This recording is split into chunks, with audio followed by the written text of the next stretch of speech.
Hello and welcome back to Green Money Momentum, where we talk about market movements, making money, and money momentum. I'm your host, Trevor, and we are here for yet another daily talk of stock. And so it is the weekend. It is Sunday, May 11th, which also happens to be Mother's Day. So I just want to say to all the mothers out there, happy Mother's Day. And to my personal mom, I love you so much. And thank you for all the love and support you have shown me. Without you, there is no way I could be here in this position today. So I appreciate you so much and happy Mother's Day. And so now getting into the stock market, we're going to be talking about a bunch of different stocks here. We're going to start out by talking about the brokerage stocks because, of course, if we're going to invest into the stock market, we're going to need a brokerage to do so. So we're going to start out with Robinhood stock, followed by one of their competitors that recently just had an IPO in the market, and that is Webull. And then we're going to get into one of our favorite plays on this channel that recently just saw a lot of squeeze activity, and that is ticker symbol QBTS, D-Wave Quantum. And so quantum computing is absolutely crazy. I love that sector. Just saying the word quantum is so much fun. It really rolls off your tongue. We're then going to get into a stock that is all about AI and then also working with defense. So a lot of defense with the United States government. That is one many of you are familiar with, and that is that guy back there, BigBearAI. We're then going to go into another AI stock, but is all about Soundhound AI, and we're going to finish with DJT, not the president, but the stock itself, Trump Media and Technology Group. So before anything, of course, I want to say, as always, that this is not financial advice, and I always recommend doing your own due diligence before making any financial decisions. So let's start out again talking about the brokerage stocks. We're going to start out here with Robinhood, and this stock has been gaining a lot of value. So just in the last month, we have seen a 34% jump in Robinhood. So quite the jump. This stock went from being valued in the 30s all the way up to $54. And so right now, when we zoom out and we look at the long-term technical analysis, we can see that we are seeing a lot of healthy growth in this stock. So right now, we are trading right above the 200-day moving average. And overall, we have this rising support in Robinhood. So recently, with the retraction that we saw in the markets, we did see ourselves tap right off this support line, which again is a rising support. And so with Robinhood, even if there is some retraction, overall the chart looks very bullish, and there does appear to be a lot of growth within this stock. And that is just because of the intrinsic value that is behind Robinhood. So of course, anytime we're trying to pick tickers to invest into, we want to find great companies that are making a bunch of money. And of course, they are making a ton of money because they are a brokerage. So all the money that is flowing in and out of the markets, well, they have to go through the brokerages that allow us to trade. And so Robinhood is one of the most popular brokerages out there. And in my opinion, the most popular brokerage out there among young people and new investors. The app is just so easy to use. It is very fun to use as well. So the charts are easy to follow, and it is pretty simple to understand Robinhood. So a great app for any new investors. And overall, the company itself has seen their revenue jump year after year. And so they've had some of their most positive earnings reports in just the last 2 quarters. So we could see to finish 2024, they had their first $1 billion revenue. They had their first quarter with $1 billion of revenue. So that is absolutely massive. And despite all the fear, uncertainty, and doubt we have seen in the markets, they didn't trail off too much when it comes to revenue for quarter 1 of 2025, as they still hit $927 million in revenue. They beat revenue expectations set by Wall Street by $5 million, and they had a better earnings per share than expected. And so this company right now is at a net profit, and they are continuing to grow. If you don't know how Robinhood makes their money, because they do say they are a commission-free free brokerage, which is true, but they make their money in a lot of interesting ways. So first off, they make a lot of their money with Robinhood Gold, which of course allows investors to get deeper market analysis and insight. I believe Robinhood Gold is about $5. Maybe it's increased in price, but I believe it is at $5. And so just getting $5 from all these different investors, that's a massive amount of cash to have. And then also they are making money from uninvested cash, which is huge because with the markets this last year, again, there's been a lot of fear, uncertainty, and doubt. We saw a big drop off in January, and we just most recently started to recover. And so with all that uninvested cash, Robinhood is making interest from that uninvested cash. So Robinhood making a lot of money despite the markets feeling a lot of fear, uncertainty, and doubt. And then also Robinhood does make money from the fees when you pull out your money if you choose to pull it out immediately. So you have the standard transfer and then the immediate transfer. And if you choose the immediate transfer, you take a fee on that as well. So Robinhood making money from there. And Robinhood in general is looking to expand their product. And so over the years, Robinhood has expanded a lot. And again, this app is very easy to use for new investors, and they are just constantly improving their product. So I remember years ago, Robinhood introduced their debit card into the market. And this was huge because before that, you had to make your money in Robinhood. Say you're just trading, swing trading, whatnot, you make some profits. You would have to send it back to your bank to actually be able to use those profits. But then they introduced the debit card, which gave you the ability to use the money within your brokerage account. So to make it a little bit easier, instead of having to send Robinhood money to Chase Bank, Wells Fargo, whoever you use, and wait those couple days or pay that instant transfer fee, boom, you have the debit card in hand. You could just use it right here and right now. And the innovation in Robinhood is continuing to only get better. As recently in April, they announced how they are going to be launching their banking product. And so this was a big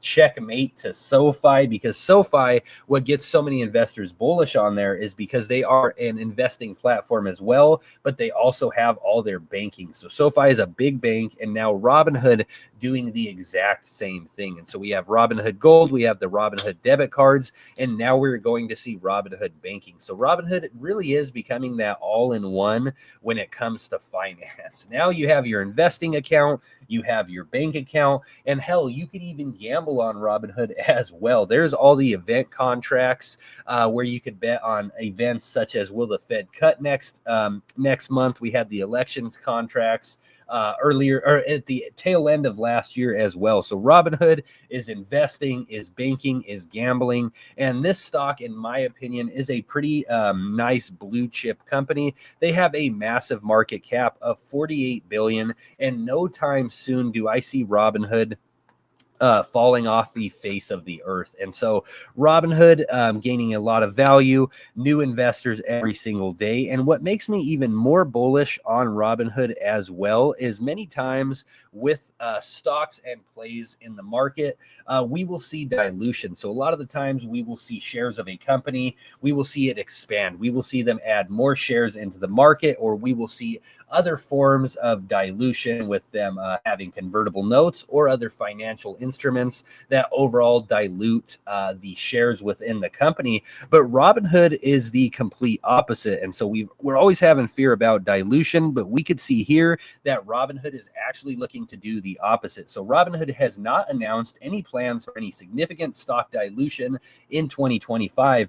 In fact, the company is actively working to reduce its share count through a substantial share repurchase program. And so Robinhood is actually looking to take some of their shares back instead of looking to dump on investors. So that is a huge positive right there. And so talking about the brokerage stocks, again, technical analysis with Robinhood, we can see that overall we are on a bullish trend upwards. And again, this company is only growing and improving, meaning that their revenues will only continue to grow and improve. And above all, the markets are perpetual, and so they go on forever. And so somebody is going to need to use use Robinhood to play with their stocks and investments. They don't have to use Robinhood.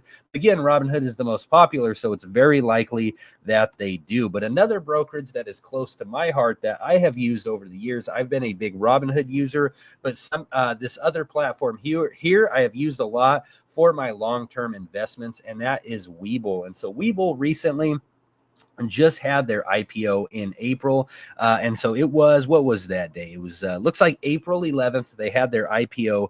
Webull shot up from being in the low dollar range, right around $10 to $11 to $12. Not sure the exact IPO, but it did rise all the way up to $60 before it did have the drop off. And now Webull is right back to about where it IPO'd at $15. And so now many investors are starting to look at Webull and starting to wonder if there's an opportunity to make some money in this stock. Well, and so when we do our short-term technical analysis on Webull, we could see that we have a potential upwards bullish trend growing in this stock. So we did see the big drop off right after the IPO, but recently we have started to have some recovery. The thing is, though, this stock is still so new that anything is possible. Despite us looking like we're having an upwards bullish trend, there is always the possibility that we do continue on this trend for maybe a little bit. Maybe we bounce up, bounce down, bounce up, bounce down, but then there could always be the big fall off. Anytime a company is this new, just IPO'd, myself personally,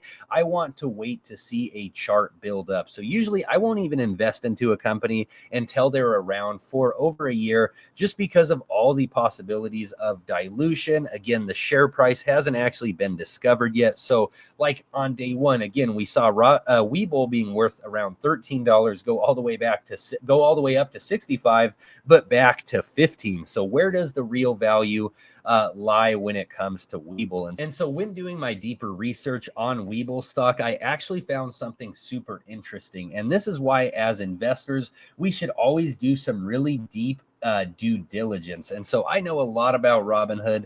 I know all about their CEO, Vlad. I've done a lot of deep technical and fundamental analysis on Robinhood, but not Webull. Of course, it is a new stock, but I myself have invested into the platform of Webull for years, and I never knew this, and that is that Webull is a Chinese stock trading platform founded by Alibaba. Wow, I would have never expected. And so they were founded by Alibaba. And so as this says right here, this is one reason maybe to avoid Webull, is it says amid heightened trade and geopolitical tensions between Washington and Beijing, bull stock carries a lot of geographical risk. That is true. There are some tensions right now between China and the US, a lot when it comes to the trade. Personally, I do believe that trade tensions will get better. And as I have been saying on this channel, every set of tariffs have just been a bigger negotiating tactic behind what Trump is doing to better the stance behind fair trade and just America. And so with that being said, though, tensions could continue for a bit longer, and Webull being a Chinese stock, well, that could hold a little bit of geographical risk. But beyond politics, there are other reasons to avoid bull stock. And right here, because there are so many unknowns about bull stock, its business is not growing despite adding users, and its valuation remains inflated. Investors should avoid buying Webull stock. And this is just what I was saying when we return to the technical analysis. This stock is so brand new. We really don't know what's going to happen. It's very positive when we look at Robinhood, and we could see that they are looking to actually buy back shares. But with Webull, as that article said right here, this company in general is not growing. And so with the stock market, a lot of the times, a lot of companies will come onto the markets just to take money from novice investors, those who don't know what they're buying into. And so with Webull, again, there has been a big drop off, which may look appetizing to some investors, but there is always the possibility that we break out of this little trend that we are seeing right now. And this is a little trend. Again, this stock is not even not even 3 months old, so not even a quarter old. And so anything can really happen. And I definitely advise if you were going to invest into this play to do so with caution. And so now that we're done with the brokerage stocks, the next stock that we're going to get into here is one of the favorites that we have been talking about on this channel. It's QBTS, D-Wave quantum computing. And the quantum computing sector in general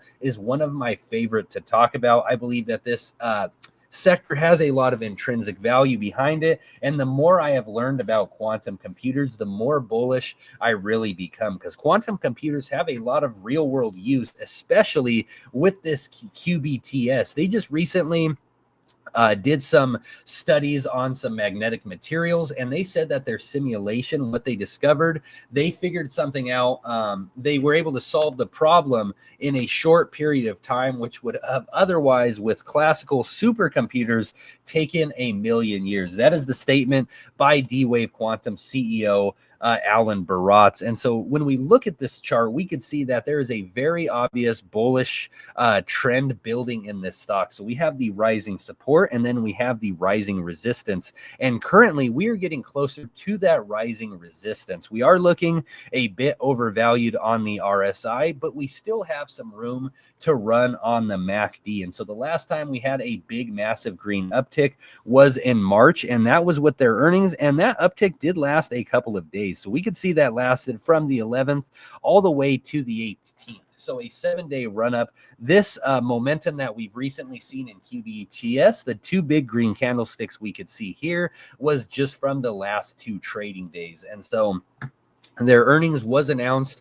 on the 8th, which was on Thursday. And then we also had the trading day of the 9th. And so just if we look at past history, there is still some more days that this stock could run up. But myself personally, I have sold a lot of my position in QBTS. And that is not to say that I am bearish on quantum by any means. I am actually super bullish on quantum. But again, when we just look at the history of this stock over the last year, this does to me say that this is an opportunity to sell and take some profits, because the last time we got to these 2 levels, we did see a bit of a cool off. So I expect to see a cool off again. But again, the markets do move a lot by macroeconomic conditions and trends. And so even though we are getting a bit overbought, we were in these levels of overbought for a lot longer in January. And so there is the chance that QBTS does break through the 52-week high, and we could see a whole new level of support and resistance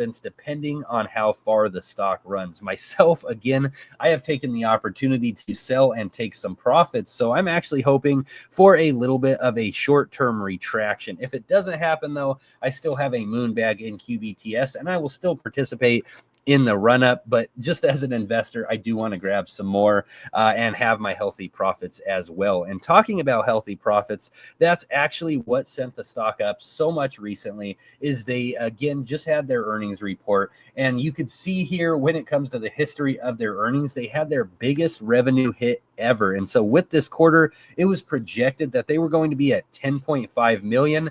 They crushed that. They hit 15 million, but we do see here they do have a negative earnings per share. So they did still lose money this quarter. They were negative by, I think, about 5 million when it comes to net revenue. And so Wall Street is still going to want to see this stock, this company, become more profitable. But what is very positive about D-Wave Quantum is they do have a lot of real world customers. So they have, and we could see here just talking about the loss. So they reduced their net loss to 5 million compared to the loss of 17 million a year ago. So we can see that this company is growing in value, but D-Wave has a bunch of different customers. Their bookings recently went up.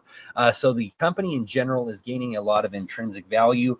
But Wall Street does want to see this company become profitable. And this is why I still think there may be a little bit of a pullback and still room for us investors to join in at a better price. But like I say, Wall Street has not been the most bullish on QBTS. And so with the recent squeeze, some of that could have also been some short covering, because there has been a massive short interest in QBTS. We could see right here a 19% short interest. Anytime you get into the double digits of short interest, that is considered significantly high. And so to be almost at 20%, that is pretty high in QBTS. But the reason why I personally believe that D-Wave Quantum is the strongest quantum computing stock out there is because there is two types of quantum computers. There is annealing quantum, and then there is gate-based quantum. And so this article explains it very well with a quick conclusion. It says the method used by D-Wave, which they are using annealing, can already compete against classical computers and start addressing realistic problems. On the other hand, gate-based quantum computers, such as the one that IBM is building, remain short of enough qubits to run problems that are relevant to the real world. And so QBTS has a lot of intrinsic value because of what they are already doing today. There are a lot of companies out there that have quantum computers, but D-Wave has claimed to reach quantum supremacy because they are using an annealing versus a gate-based quantum computer. And if you need more explanation on that, this gets me even more bullish. Just type in Alan Baratz. He's the CEO of D-Wave Quantum, and he has been very vocal on this subject. So he has been talking like every single week, every single month. He has been doing interviews, talking about quantum and the difference between annealing versus gate-based and how D-Wave Quantum is so different from all these other quantum computing stocks. And so that is super positive and super bullish to have a CEO that is going to be public and not be afraid to talk about quantum. That is exactly what we need for the sector, especially because quantum is still growing and is still kind of an unknown sector. A lot of investors don't even know what a quantum computer is. Hopefully that annealing versus gate model based help to understand a little bit. But again, if you need to do more research, just type in Alan Baratz on the search algorithm and you will learn so much. And so now brings us into our next stock, which is that guy back there, the Big Bear. BigBearAI, combining defense with AI technology. And recently, this stock did have about a 70% retraction. So we saw ourselves being valued above $10 and going all the way back down to the $2 range. And so recently, Big Bear was in a pretty upwards bullish trend. We could see here going into the big uptick that we had that was $10 plus. Let me pull up my trend channel here. We were building in an upwards bullish trend. So we have fallen off that bullish trend, but what is positive is recently the candlesticks are showing, oh man, let me take this off screen here. The candlesticks are showing that we should be building back up in an upwards bullish trend. This stock has faced a lot of fear, uncertainty, and doubt recently, and that just comes from some negative articles. A lot of individuals, a lot of law firms are trying to sue Big Bear because Big Bear did have to refile on their K-12 report. So some of their convertible debt and just other statistics there may have been a little off, whether it was from dishonest accounting or sloppy accounting. But because of that, there has been a lot of class action lawsuits filed against the Big Bear. But that is the bears behind Big Bear. What makes us so bullish behind Big Bear, we've talked about many times, is Big Bear is gaining a lot of big government contracts and improving their revenue. And so just like we could see here, Big Bear has been awarded several Department of Defense contracts, primarily focused on leveraging artificial intelligence, AI. And so with BBAI, they actually do have a pretty strong revenue. They have a pretty strong earnings. So their revenue tops at about 40 million per quarter. So massive revenue. But what has held Big Bear back is Big Bear does have a lot of debt. And so what we have been talking about on this channel is how we want to see Big Bear continue to gain government contracts while paying down that big debt, because Big Bear has a lot of intrinsic value behind it. Again, Big Bear is everywhere. So some joke about Big Bear kind of being like Big Brother. They are all at the airports. They have their face scan technology. And again, they're working with a lot of the defense sectors in the economy. So they're going to be in our lives for a long time. time to come. And that is why there are a lot of big institutional investors in Big Bear as well. So we can see some pretty big names here: Goldman Sachs, Vanguard Group, and BlackRock. And these companies do hold a pretty wealthy position in Big Bear. So we can see like BlackRock, for example, has 8 million shares in the Big Bear. So they're looking pretty bullish on the Big Bear. And again, when we just return to the technical analysis in Big Bear, it does look that like we may be returning to a bullish trend in the Big Bear. And you can see here, I have this level of resistance drawn out, and this is just to show the long-term resistance in Big Bear. So we can see here that right around $4.50 is going to be a major level of resistance for Big Bear. So hopefully Big Bear could continue on the trend that they have been on as of most recently, the little bit of a recovery. And if we reach back up to $4, which wouldn't be too big of a jump from where we are at right now, so $3.13, if we just have a little bit of a jump, we could reach right back to that resistance level, and then Big Bear could gain a lot more value, especially if they continue to gain a lot more big government contracts and they make it through these lawsuits right here. I don't think Big Bear has been dishonest about their accounting. There's a lot going on behind the company, and they may have slipped in a few spots. If that is the case, and if they do get through this lawsuit, we could see some absolutely big green candlesticks in the Big Bear, as again, before the recent drop-off we saw, Big Bear was gaining a lot of value, and this was because of all their big government contracts that they picked up, and then also the news of their CEO, Kevin, who has ties back to Trump. And so overall, I believe that Big Bear is going to be a big stock this year. I am staying bullish on the Big Bear. It is one of my favorite AI stocks in the market, just like this next play that we're going to talk about. Here's another one of my big favorite plays, and that is Soundhound AI. And so this stock right here, we're talking all about the debt behind Big Bear and how Big Bear has a ton of debt.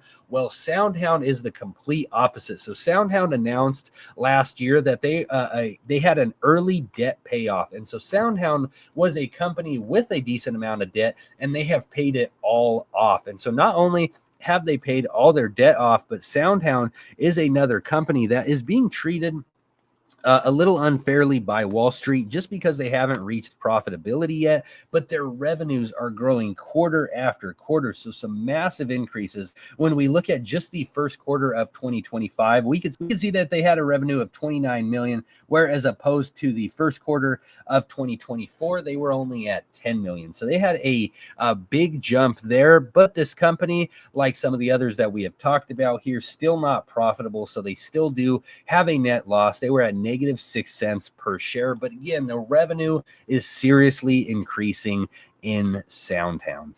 And when we just returned to the technical analysis in Soundhound, this stock was valued a lot more at the end of 2024. So we saw Soundhound go up all the way to $24 per share before there was a big retraction. A lot of this comes from the macroeconomic conditions in the market, just the overall bleeding that we have seen since January. And then at the beginning of this downtick, a lot of what caused the fear, uncertainty, and doubt was NVIDIA pulled out of their investment with Soundhound. This caused a lot of people to freak out, but Soundhound and NVIDIA had produced a chip together, and that was a big reason why NVIDIA was invested into Soundhound, and their stake wasn't even that large at all. So kind of a knee-jerk reaction. And currently, as we look at this stock, I do believe that we are a bit undervalued. We could see that recently we have started to gain some value back up. And so hopefully Soundhound could continue on this momentum.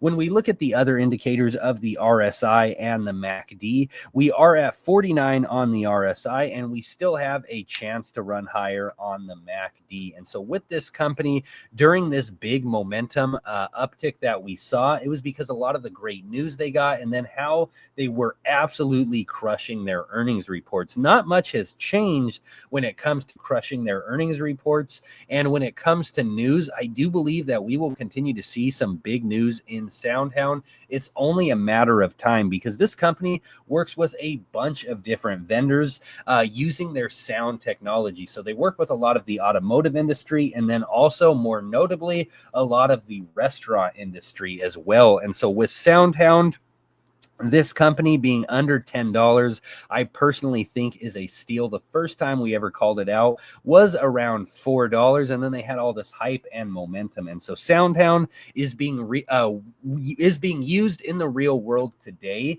And if we do see Soundhound pick up another big vendor, say they pick up somebody along the lines of Burger King or McDonald's, you could see this stock absolutely explode, especially because their revenues are only getting better. If they just get to being profitable per quarter, that will be fantastic. And again, all their debt is paid off. And so having no debt, this company has a lot of room to grow towards the upside. And so to finish off here, we're going to talk about one of our favorite stocks on this channel. We have been talking about this for a long time. It's actually the first stock I ever talked about. So I started my channel back in September, and DJT, that was the first stock we ever talked about. And so this company right now is at a spot of being undervalued as well. Currently, we are sitting right around what I consider to be the major support in DJT, right around $21 to $27. And so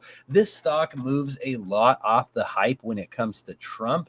Personally, on this channel, we have been talking a lot about the intrinsic value behind DJT and how we believe in it because of the big deals that they are making when it comes to cryptocurrency and other things as well, such as their big deal with Roku. But many look at this just as a meme stock opportunity, and Trump, his name, being the big reason for this to run. We know this to be true because when we look at the momentum we saw right before the elections, there was a big pop there. And then when he got elected, when he got inaugurated, there was a bit of a pop there. And then when we go back to the further history, there was a big pop when he actually got popped in the ear. So we know this stock moves a lot off Trump, and overall Trump in general has had the markets around his finger. And so this year has been moved a lot by Trump. Markets move heavily off of Trump. Again, he has the markets wrapped around his finger. Investors are looking at Trump all the time, what he's going to say next, and he is a market mover. And so if you don't think that, I mean, let's think back to just about a month ago when he said that now is the best time to buy. We saw a massive pop in the markets then, and then now recently again he said that this is a great time to buy. So the president is literally telling you to buy stock. He's saying that now is a great time to buy in the markets. We did see the tariff concerns trail back down a little bit recently as there was a big deal with the UK. And so if we see a big deal with China, you better bet that the markets are going to explode. And so he's telling us it's a great time to buy. And I believe that it is a great time to buy DJT, as many of the big investors listen to what he has had to say about buying, because we can see here with this article that large investors have increased their stake in Trump media by hundreds of millions. And SEC filing revelations raise questions about big business's desire to curry favor with Trump and his administration. I would say ignore that part right there, because earlier last year, Trump did he did take himself out of DJT. So his family still holds DJT, but he himself held about 50% of the float, well, right before he became president, because he didn't want any issues like what this article is saying here, any conflict of interest issues. He transferred those to a revocable trust to his family. So I believe Eric Trump was the biggest beneficiary of that. But yeah, we could see here in this article that there are a bunch of different institutions that are now buying into DJT in anticipation for the market recovery. Because again, when we just look at meme stock opportunities, DJT gets heavily thrown into that category. And when we look at the Reddit mentions, we could see that each time there was a big uptick, the Reddit mentions were going crazy as well. So Reddit mentions are low right now, but I do believe eventually, soon enough, especially if Trump continues to save the markets, we will see a big pop in this stock. And when we just look at the macroeconomic trends in the market, we could see that most recently, this is looking at the triple Qs, the NASDAQ, that we have started to see a great W recovery in the markets. And so the markets again this year has been influenced a lot by fear, uncertainty, and doubt, and what I have been calling the three-headed dragon of fear, uncertainty, and doubt, and that is interest rates, inflation, inflation, and then also tariffs. And so recently, the tariffs concerns have started to come down. Next month, we do have a possible rate cut. And so June is projected to be a rate cut potentially. The Fed has talked about 2 rate cuts this year. And so this rate cut may be coming this next month, which would be very stimulative for the markets. And overall, we have been preparing ourselves since the earlier part of the year when everybody was freaking out. You see, myself, I love the markets, right? And when things are going up, I'm actually a little bit more nervous than when things are going down, because as things trail down, those are really the best opportunities to buy for the best gains. And I could just say in this little bit of a recovery that we have had, I have seen some pretty big green candlesticks in my portfolio. I hope all of you have seen the same, and I am very excited for the weeks and months to come into the market. This is all so exciting. I want to say to everyone who follows the channel, I appreciate all of your support. I do this for 2 main reasons. Number one, I do this to follow and track my investing journey, so to make sure that I am on the right track. And I think it is actually very interesting to go back in time sometimes and watch my own videos to see what my technical or fundamental analysis was just a couple months ago, and to see how right or wrong I was, and if I was wrong, make some improvements next time. Because of course, hindsight is 2020, and when we look back at the charts, sometimes we will either thank ourselves or beat ourselves up in terms of, wow, I'm so happy I saw that, or, oh man, how did I not see that? So going back to real time and seeing what I was saying months ago is very interesting. So that's one of the reasons why I do this channel. But the other reason is because of the community. I love all the views and comments and subscribers. I love all of you. And what really keeps me going is the comments section. So engagement. So if you guys are in any of these plays, please let me know in the comments section below. Please comment whether you're bullish or bearish on any of these plays, whether you're bullish or bearish on the market, or if there's even any other tickers that you want to see me talk about. So thank you guys all so much for all your support. Please leave a like and please subscribe to the channel if you haven't already done so. Again, also happy Mother's Day. And yeah, everybody have a great weekend. I'll see you guys in the next video.